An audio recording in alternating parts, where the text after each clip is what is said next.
là, on a 20 minutes, on a été très bien dans la gestion du temps tous ensemble. On a 20 minutes effectivement de questions. On va peut-être repartir de la question qui a été posée par Marlène sur comment est-ce que on fait cohabiter des systèmes et comment est-ce qu'on met pas en péril des commerces qui existent déjà dans les villages pour voilà, une personne type quand même réintroduire ou valoriser les produits locaux. Je pense que Claire, tu étais dans les starting blocks. J'étais dans les starting blocks, ouais. Donc pour pas faire de publicité à certaines supérettes ou distributeurs, Vival a fait des gros efforts sur l'intégration, la valorisation. Donc Vival, c'est Casino des produits locaux. Et ça dépend des territoires d'ailleurs. Donc je trouve en Auvergne notamment, j'ai pas mal circulé, ils le mettent bien en valeur.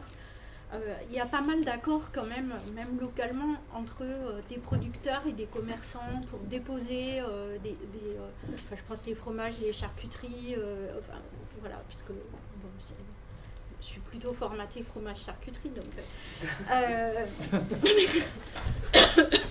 donc c'est plus des choses que j'ai regardées. Mais il va falloir changer. Voilà, il va falloir changer. C'est pas mon âge.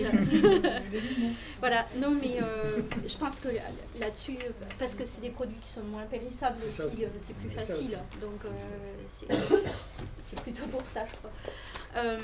Donc là, il y a des choses sur les restaurants. Et travailler avec les restaurants, ça fait...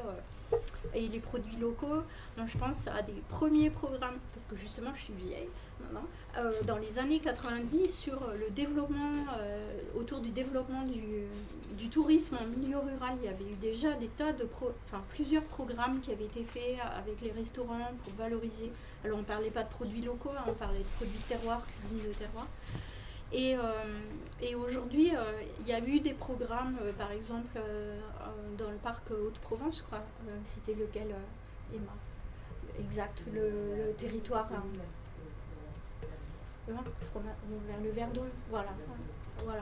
Ils ont travaillé, et puis il y a pas mal de PNR aussi dans les programmes qui travaillent. Je pense aussi le Luberon, les baronnies aussi essaient de réfléchir à un certain nombre de choses.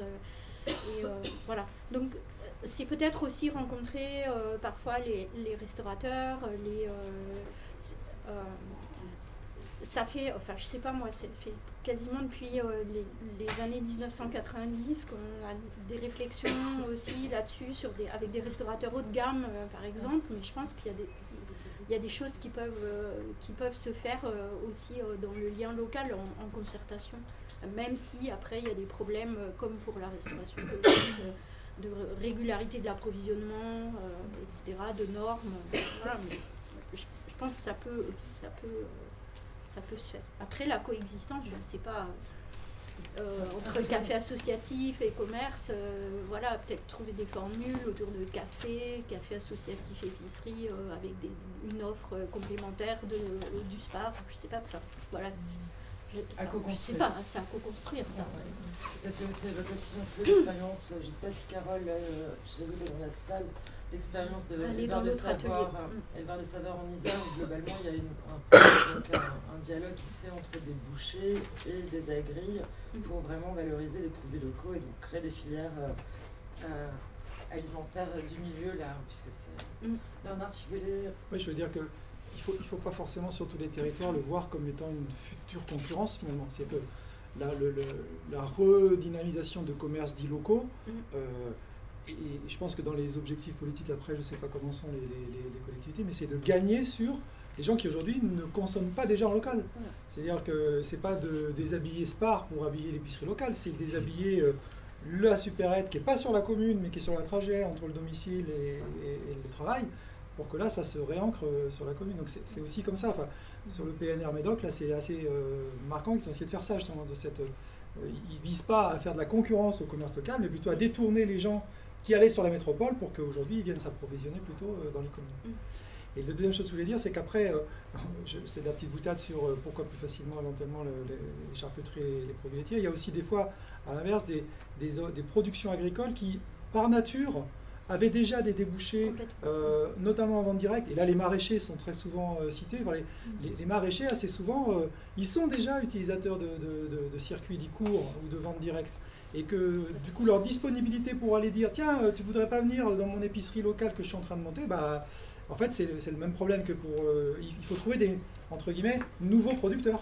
Parce que ceux qui existent déjà et qui font des circuits courts, qui sont pourtant ceux vers lesquels toutes les collectivités se tournent, on est en train de démarrer, vous voulez pas venir nous aider, vous êtes déjà dans le système, et bah, ils disent ouais c'est gentil, mais moi en gros j'ai déjà mes activités, donc j'envisage pas de me développer, parce que ça va très bien comme ça, ou alors si je me développe, il va falloir que vous me garantissiez, voilà. Donc il y a aussi des systèmes de production qui se prêtent un peu plus facilement à la vente directe, et assez paradoxalement, c'est surtout sur cela qu'on se tourne souvent pour aller monter des systèmes locaux, donc ça facilite pas les choses. Merci Bernard. C'est à vous la parole, voilà, les questions, des retours d'expérience peut-être. Je vais parler plus fort. Merci. Adeline Paco, de l'EPCI du Bocage-Bourbonnais dans l'Allier. Vous parlez beaucoup de maraîchage et en fait j'écoute peu parler de légumes de plein champ qui pourrait être aussi une solution pour les restaurations collectives, enfin, du moins on y réfléchit. Je ne sais pas si quelque chose. Les légumes de plein champ en montagne, peut-être que la réponse est dans le public, dans les participants. Je peux répondre si vous voulez. Allez, moi je suis maraîcher dans l'Ain, à Mélisbourg. Je suis pas en légumes de plein champ. Donc la différence, je ne sais pas si vous connaissez. Les légumes de plein champ, en clair, c'est des grandes cultures, c'est de migros quoi. On fait que peut-être 10-15 variétés de légumes différents. Aujourd'hui, ouais, peut-être moins. Et encore oui. Je pense que vous pourrez confirmer, mais aujourd'hui la tendance elle est plutôt à l'installation vers des petites structures. Donc, ça on l'a évoqué plusieurs fois il me semble. Et il y a peu de gens qui souhaitent retourner vers ce système-là, et la plupart des grosses fermes, là, d'ici 10 ans qui vont partir, il y a peu de repreneurs aussi pour ces plus gros systèmes de migros. Et peut-être que la solution ce serait de passer plutôt par des, comme vous l'avez exprimé tout à l'heure, des gens qui font déjà de la grande culture, qui pourraient se diversifier. En fait, c'est ça. Battez-vous pour répondre là. Alors, non, je m'observe, et je suis de lire.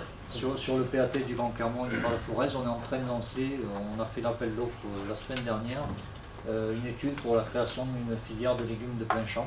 Parce que comme on le disait tout à l'heure, effectivement, il y a encore 70% de la consommation qui passe par les grandes surfaces. Et on a des débouchés qui sont là. Et on a quand même effectivement des agriculteurs qui sont intéressés. Mais bien évidemment en reconversion, et notamment par rapport aux parcelles céréalières. Et on a des groupements de producteurs, des gros groupements de producteurs qui s'intéressent à ça. Et voilà, je ne sais pas si on va réussir. On veut essayer d'aller jusqu'à définir des modalités de contrat entre les acheteurs et les producteurs en essayant de les accompagner, mais on s'est lancé dans cette voie-là. Je crois que le lycée agricole de Saint-Flour travaille aussi sur cette question, mais du coup, effectivement, des cultures de plein champ et en montagne. Donc peut-être à regarder également là sur les territoires. À qui ai-je coupé la parole? Je vous en prie, allez-y. Bernard Lafitte, donc Terre de Liens, mais moi je suis Val-de-Loire.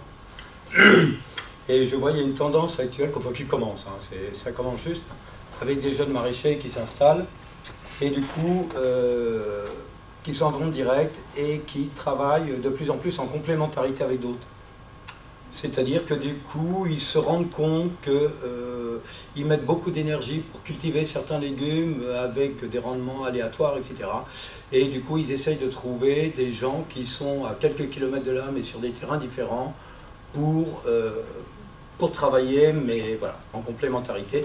Et par contre, en culture de plein champ, moi, il y a des gars qui font 1 ou 2 hectares de patates, mais en plein champ, quoi. Enfin, et ils appellent ça aussi culture de plein champ, quoi. Enfin, c'est pas forcément des cultures industrielles, quoi. Enfin, je sais pas moi, quelle définition vous donnez. Comment? Non, c'est pas forcément industriel. Oui, voilà, on peut pas. Donc 2 hectares de patates, c'est pas. Même 10, hein. Mais la complémentarité. Ouais. Complémentarité, donc pour dire en fonction de la valeur agronomique du sol, c'est ça, comment est-ce qu'on fait pour avoir une gamme? Et puis ils font des échanges, ils font du travail. Ok. Et avec des œufs ou des choses comme ça. Ok. Abine, tu veux peut-être compléter ou préciser la question? Je voulais juste appuyer mon propos parce que j'ai certains de mes éleveurs sur mon territoire, des éleveurs bovins principalement, quelques-uns qui se sont mis en fait à faire de la diversification dans leurs exploitations et dont des légumes de plein champ pour avoir un revenu qui soit différent de l'élevage. Et donc je voulais savoir si ça se faisait aussi. Alors, Bernard a envie de réagir. Je ne sais pas si c'est la deuxième partie de la question.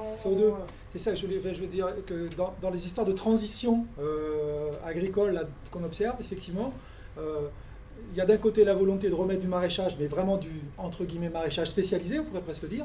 Et agronomiquement parlant, c'est compliqué de faire du maraîchage spécialisé de plein champ qui soit durable. C'est compliqué. Parce que faire 5 ou 6 légumes sur des surfaces conséquentes de façon régulière, ça pose un problème, entre guillemets, on va dire agronomique, faire simple. Donc par contre, dans des systèmes de production qui sont éventuellement déjà spécialisés type élevage bovin, type pourquoi pas céréalier, c'est une possibilité d'entraîner de la diversification sans remettre complètement en cause le système de production. Donc oui, par contre, ça pose un problème quand même dans nos systèmes alimentaires, c'est de dire, oui mais alors du coup ces légumes de plein champ, si je vais jusqu'au bout, des marches alimentaires, j'ai quoi moi derrière comme débouché de ces légumes de plein champ? Parce que effectivement, quand on est assez productif comme ça, la vision système alimentaire, elle est beaucoup plus compliquée rapidement. Donc on est dans des démarches dites de filière, on n'est pas dans des démarches de projet alimentaire territoire. Mais dans la transition, c'est utile. Mais je voulais pas, voilà, je veux dire après, attention au côté agronomique de la chose. N'oubliez pas, voilà, en agriculture, pour qu'on maintienne nos sols, la biodiversité, qu'on préserve l'eau, etc., il y a des principes, entre guillemets, un petit peu agronomiques, et la spécialisation par rapport à ça, c'est plutôt un handicap. Monsieur Belfoy. Serge Belfoy, RL Pat. J'ai envie de juste dire peut-être une petite chose pour alerter sur la nécessité tant pour les circuits courts que pour le maraîchage de faire un petit détour par l'historique pour voir ce qui s'est fait. Tu parlais des circuits courts, mais je pense que dans la région Rhône-Alpes, les premières actions en faveur des circuits courts sont faites dès les années 70, et notamment dans les territoires difficiles de la montagne et dans les régions urbaines, où de toute façon on n'avait pas d'autre choix que de jouer sur cette carte-là. Alors, je veux dire, donc, on a déjà expérimenté un certain nombre de formules, des points de vente collectifs, des tas de choses. Donc il est vraiment important pour la durée d'une politique et sa pérennisation, une politique agricole. Maintenant on appelle ça alimentaire, avant on appelait ça agriculture. Donc là aussi il faut faire attention au glissement des mots, mais il est important de regarder ce qui a marché, ce qui n'a pas marché. Alors sur le maraîchage, ça me paraît encore effectivement plus compliqué. Ce qu'on voit à l'heure actuelle, c'est s'installer des espaces tests, quelques installations en maraîchage, quelques diversifications, un développement du bio. Et puis dans le même temps, on voit effectivement disparaître les grandes exploitations qui faisaient du volume en région périurbaine. À tel point que si on regardait le tonnage en légumes, on est sans doute dans une phase où on perd du tonnage en légumes, alors qu'on est tous en train de crier qu'il faut développer du maraîchage. Donc, pensez aux grandes zones, n'allez pas très loin, pensez à la zone maraîchère de Vaux-en-Velin ou à celle de Grenoble, où surtout maintenant on voit du maïs. Donc cette question-là doit être prise dans la réflexion d'ensemble, et ne croyez pas qu'on recréera des ceintures vertes par des petites, on parle de planification alimentaire là, par simplement de l'installation ponctuelle au gré des stratégies foncières ou des interventions foncières, sans avoir une réflexion de fond sur comment on fait vivre l'existant, sur ces fameuses zones maraîchères. Ce qu'on n'a pas su faire, ce que la profession n'a pas su faire d'ailleurs, c'est le renouvellement de la génération, avec des problèmes économiques de concurrence sur les légumes. Mais comment assurer une pérennité des zones qu'on est en train déjà créées, existantes? Il y en a certaines qui fonctionnent bien, Montesson à côté de la Défense, et puis Saint-Gemme, Pont-de-Cé à Angers, il n'y a pas de problème sur le plan économique. Mais comment on fait ça, et comment les nouvelles installations qu'on est en train de faire à l'heure actuelle, comment être sûr que dans 10-15 ans, il ne faudra pas tout reprendre? Oui, donc c'est avoir une réflexion sur le long terme également, voilà, à la fois historique et sur le long terme. Marielle. Oui, Marielle Fonvert, Vichy Communauté, donc un autre projet alimentaire territorial. Nous, par rapport à cette question-là, on a, je dirais, identifié un peu deux fragilités. C'est-à-dire qu'effectivement, sur la question de l'approvisionnement en restauration collective avec des volumes suffisants, et y compris pour assurer les débouchés, justement pour du demi-gros, on doit passer par la diversification, à notre avis, plus que par l'installation. Mais on est face à des porteurs de projets qui veulent effectivement être dans une forme de maraîchage aujourd'hui qui ne correspond pas vraiment à la demande de la restauration collective. Enfin, quand je dis à la demande de la restauration collective, celle qu'on projette, hein, encore, que nos élus projettent, parce qu'elle n'est pas encore une réalité. C'est la restauration de façon Egalim. Ouais. C'est là. Oui, c'est ça aussi. Mais du coup, la fragilité, enfin les points un petit peu d'achoppement, c'est que aller vers la diversification, c'est donc se tourner vers ces agriculteurs qui peuvent être d'ailleurs aujourd'hui dans des zones qui ont été maraîchères. Je rappelle que dans l'Allier, sur la queue de Limagne, si on peut dire, c'était du maraîchage aussi, on l'a oublié. Et il y a encore 30 ou ouais, enfin, à peu près 30 ans les derniers. Étaient là et aujourd'hui sont remplacés par le maïs et par le blé. Or, le problème qu'on peut avoir, c'est que ces agriculteurs-là, qu'on pourrait amener à aller vers la diversification, dont certains d'ailleurs ont déjà commencé de réfléchir à cela, eh bien, ils sont proches de la retraite. C'est la problématique qui a été soulevée, je crois, ce matin, enfin de 1 sur 2 dans 10 ans qui bat.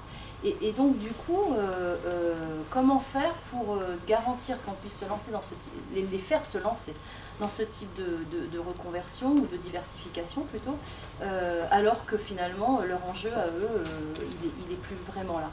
Du coup, d'où la question que le territoire s'est posée sur l'animation foncière territoriale. Qui nous vient d'ailleurs encore une fois d'une expérimentation dans le secteur du parc Libéral-Forez d'ailleurs, d'animation agricole.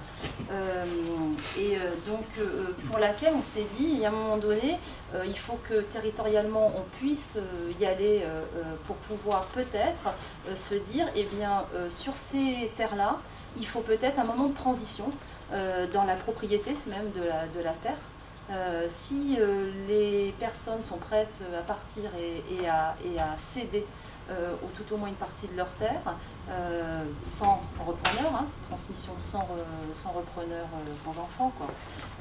À ce moment-là, ben, il faut aussi que le territoire puisse apporter une réponse peut-être provisoire de transition qui puisse permettre justement de lancer des porteurs de projets ou d'autres agriculteurs qui sont présents mais qui seraient prêts à reprendre ces terres pour faire de la diversification.